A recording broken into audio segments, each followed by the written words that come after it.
Hola, mi amigo querido. Mira, esta semana entramos a un nuevo trimestre, un nuevo año también. La mejor manera de hacerlo es consagrando la vida a Dios, entregando los caminos a Dios, siguiendo al camino que es Jesucristo. Este trimestre estudiaremos el libro de Apocalipsis. Este Apocalipsis, como todos los otros libros de la Biblia, es un libro fascinante, pero especialmente Apocalipsis por el aspecto misterioso, entre comillas, que mucha gente le da. Las personas que no conocen bien el Evangelio y la Biblia, a veces usan la palabra Apocalipsis como sinónimo de tragedia, de hecatombe. Por ejemplo, cuando una persona o una empresa fracasó, la gente dice, le llegó su apocalipsis. Cuando un cataclismo viene, dicen, se aproxima el apocalipsis. Pero el apocalipsis no es sinónimo de destrucción o de tragedia.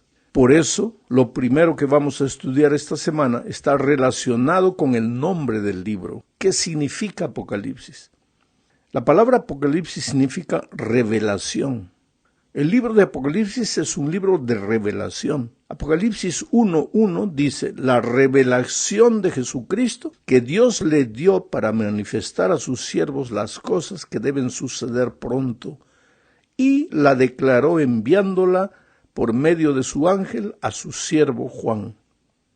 De acuerdo con este texto que acabo de leer, Apocalipsis no tiene nada que ver con cosas ocultas, escondidas o misteriosas. No tiene nada que ver con tragedias, hecatombes, cataclismos. Al contrario, en este libro Dios quiere revelar algo muy importante, pero el texto dice a sus siervos, entre comillas. Es algo que debe suceder pronto, algo de consecuencias eternas para los individuos, las familias y las naciones. Sabes, nadie puede vivir hoy sin saber la razón de por qué suceden las cosas que suceden. ¿Qué hay detrás del sombrío panorama que vemos? ¿Creó Dios acaso a los seres humanos para dejarlos abandonados a su suerte? ¿Continuará la muerte causando dolor y arrebatándonos a nuestros seres queridos? El Apocalipsis es la respuesta divina para el hombre confundido y desorientado del tiempo en que vivimos. Pero la pregunta es, ¿cómo podríamos entender este libro sin ser víctimas del fanatismo simplista? O sea, de aquellos que solo ven tragedia en el libro.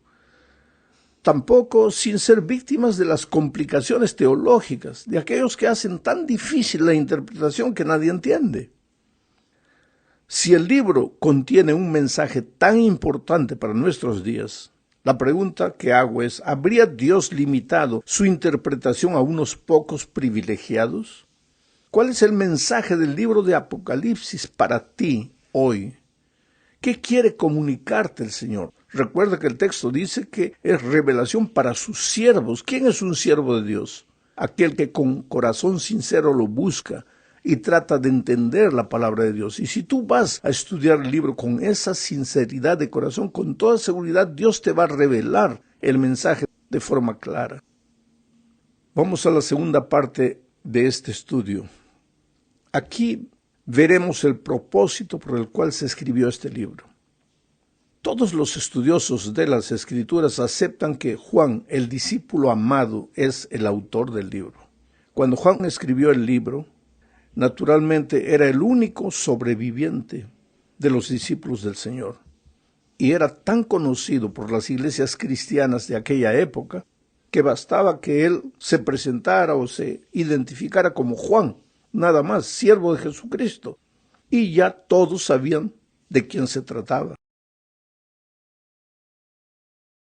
Entre Juan y Jesús había una hermosa historia de amor, fe y comunión que nos ayudará a entender el libro.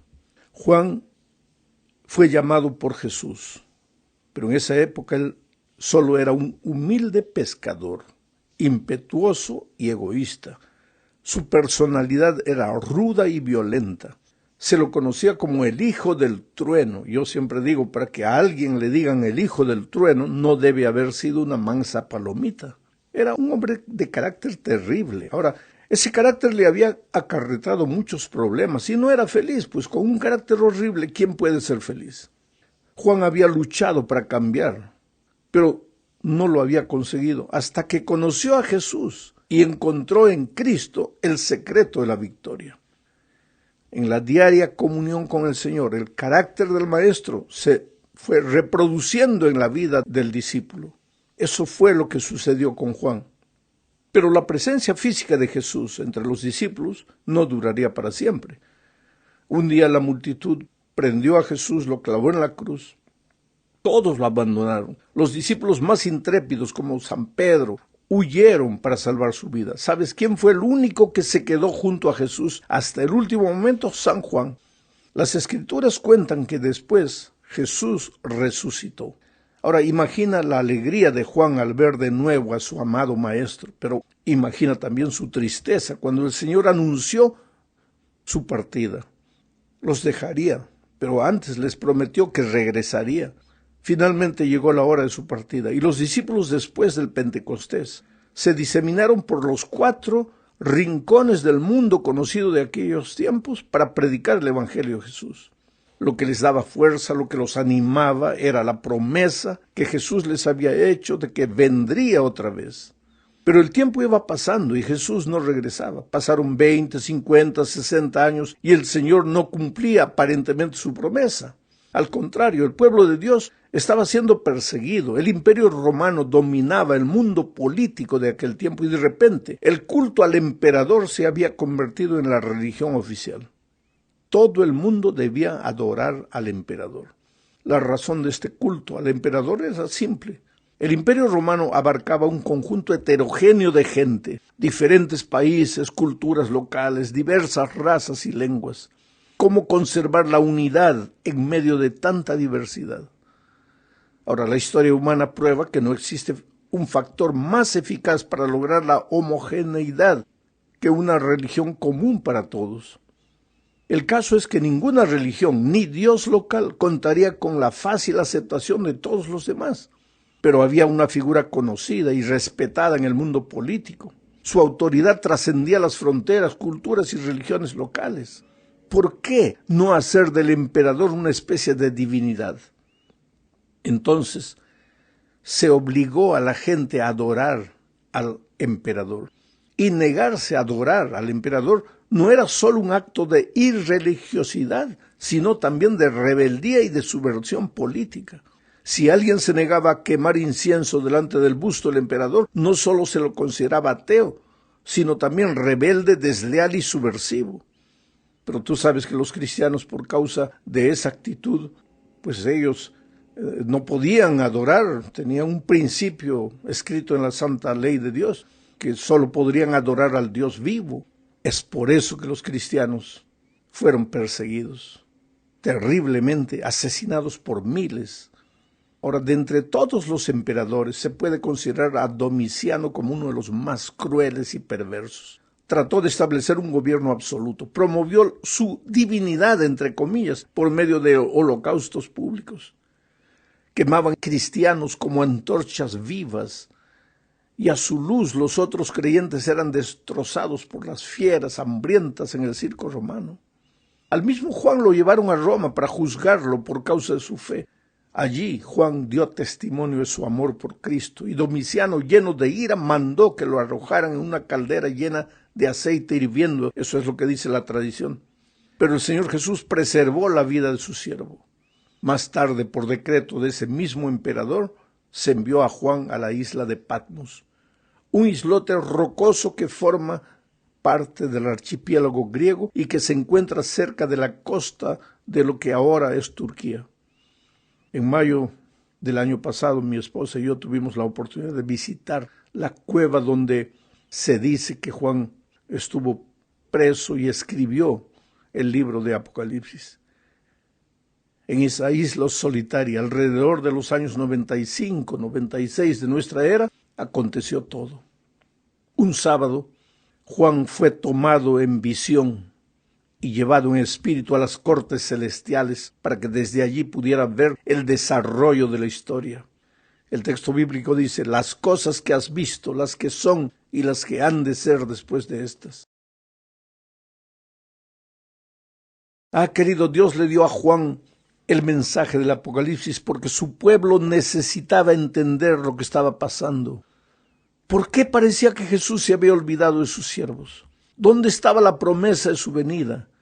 ¿Por qué la injusticia prevalecía sobre la justicia? ¿Por qué prosperaban los malos mientras los que trataban de servir a Dios padecían persecución y muerte? ¿Quién podía defender a los cristianos? ¿Qué podían hacer ellos? ¿Qué esperanza podían tener cuando ya habían pasado casi 100 años y Jesús no había vuelto? Entre ellos, entre los cristianos, no habían sabios ni poderosos. ¿Cómo podían enfrentar el poderío de Roma que nadie se atrevía a desafiar? Ahí el pueblo de Dios se encontraba en una disyuntiva. O adoraban a César, o morían. O adoraban a César o a Cristo, pero si adoraban a Cristo, morían. El Apocalipsis se escribió, entre otras cosas, para fortalecer la fe de los hijos de Dios, para explicarles el porqué de esa aparente tardanza y para mostrarles el desarrollo de la historia desde esos días hasta el fin. Nada de lo que sucede hoy quedó sin ser revelado. Las guerras, la explotación social y económica, la explosión demográfica, el desequilibrio climático, las tragedias en el mar, la tierra, en el aire, todo fue objeto de la revelación. Todo tiene una razón de ser. Todo tiene una explicación. Y el libro de Apocalipsis revela todo. Y el sincero Hijo de Dios que vive hoy desesperado no necesita pensar que todo es un caos. Tiene que saber interpretar lo que hay por detrás de todo eso, pero para eso necesita entender el libro de Apocalipsis. En la tercera parte veremos el porqué del lenguaje simbólico que usa Juan en este libro. Si, como dijimos, Dios quería explicarle todo a sus hijos, ¿por qué tantas figuras y símbolos? Porque al leer el Apocalipsis te vas a encontrar con corderos, monstruos, cuernos, bestias, sellos, trompetas, plagas, caballos de diversos colores, seres extraños con rostros de buey, de león, en fin, con unos 3000 símbolos y figuras. Eso es lo que vas a encontrar en Apocalipsis. Pero si el Apocalipsis es una revelación importante para los seres humanos, si tiene que ver con verdades eternas y también con la vida y la muerte del hombre, ¿por qué tanto aparente misterio? ¿No podría Dios haber dado su mensaje de manera más clara? Por cierto que sí. Pero recuerda que cuando Juan escribió el Apocalipsis, la iglesia cristiana estaba perseguida por el poder político de Roma. El mensaje del Apocalipsis presentaba la caída del imperio. ¿Te imaginas lo que habría pasado con la iglesia si los dirigentes de Roma hubiesen podido entender el libro de Apocalipsis? Por otro lado, al leer el libro te vas a dar cuenta que hay un poder más terrible que el poder de Roma, que es el poder del mismo diablo, disfrazado, escondido. Y el pueblo de Dios precisa ser preservado hasta el fin. Por lo tanto, solo los sinceros de corazón pueden entender el libro de Apocalipsis. Y tú puedes ser un sincero de corazón si te despojas de preconceptos y vas a estudiar con el corazón y la mente abiertos. Vamos a la cuarta parte. Aquí veremos que Dios es el tema central del libro. Dios el Padre, Dios el Hijo y también Dios el Espíritu Santo. El Padre aparece diciendo en Apocalipsis 1:8, yo soy el Alfa y la Omega, principio y fin, dice el Señor, el que es y que era y que ha de venir, el Todopoderoso. Este es el Dios Padre, pero es el mismo Dios que en Éxodo 3:14 dice a Moisés, yo soy el que soy. Y dijo, así dirás a los hijos de Israel, yo soy, me envió a vosotros.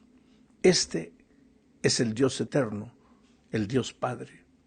Por otro lado, el Dios Espíritu también está presente en el libro de Apocalipsis. Apocalipsis 4:5 dice, y del trono salían relámpagos y truenos y voces, y delante del trono ardían 7 lámparas de fuego, las cuales son los 7 espíritus de Dios. Ay. No hay un espíritu. Y como dice aquí, 7 espíritus de Dios. Pues aquí entramos ya en el lenguaje simbólico. que vamos a entender mejor más adelante. El número 7 en el libro de Apocalipsis es usado como símbolo de perfección, de plenitud. Al mencionar a 7 espíritus, no está hablando de 7 espíritus en sentido numérico, sino simbólico. Aquí hay una referencia a la plena y perfecta obra del Espíritu Santo. Y finalmente Jesús, también el Hijo, el Dios Hijo, está presente a lo largo del libro, desde su nacimiento terrenal, cuando el dragón intenta devorarlo, hasta su venida en gloria y majestad. Llegamos ahora al fin de este estudio hablando de el objetivo del libro, el blanco del libro, a dónde quiere llegar el libro, a dónde apunta, cuál es el objetivo final, para qué se revela a los siervos de Dios las cosas que han de venir. Leamos los 2 últimos versículos del libro, Apocalipsis, capítulo 22, versículos 20 y 21. El que da testimonio de estas cosas dice: ciertamente vengo en breve. Amén. Sí, ven, Señor Jesús. La gracia de nuestro Señor Jesucristo sea con todos vosotros. Punto. Amén. Sí.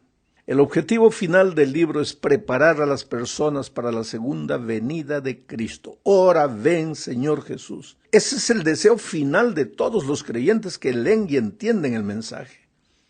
Encontrarse con Jesús de nuevo. Pero para esto es necesario prepararse. Pero entonces viene el segundo pensamiento del texto que leí. Pero la gracia de Jesucristo, ese es el instrumento de preparación. La preparación no es un asunto apenas humano, sino de dependencia humana del poder divino. El Apocalipsis es la revelación urgente de algo extraordinario que necesitas saber. Es algo que implica vida o muerte, salvación o perdición, y ese algo es que está en estos momentos en marcha un conflicto cósmico que atañe a los seres humanos y del cual tú no puedes omitirte. Es una lucha de consecuencias eternas. Es la batalla en procura de la conquista del corazón humano. No abarca solo a los hombres, sino también a las fuerzas de la naturaleza. Solo que, como todo conflicto, este también está llegando a su etapa final y es urgente que los seres humanos conozcan la verdad revelada para esta hora. En el libro de Apocalipsis vas a ver que la obra de la salvación es divina, pero vas a ver también que hay una fuerza que quiere traer la obra de la salvación para sus manos, hacerte creer que el hombre puede hacer algo para salvarse. Por eso hay que entender el libro, porque a veces tú queriendo o pensando que estás sirviendo a Dios, puedes estar oyendo la voz del enemigo de Dios. Es urgente la comprensión del libro de Apocalipsis. Y yo espero que al final de este trimestre, tú y yo estemos mucho más enamorados del Señor Jesucristo, de su obra bendita de redención, y estemos preparados para decir: ora, ven, Señor Jesús.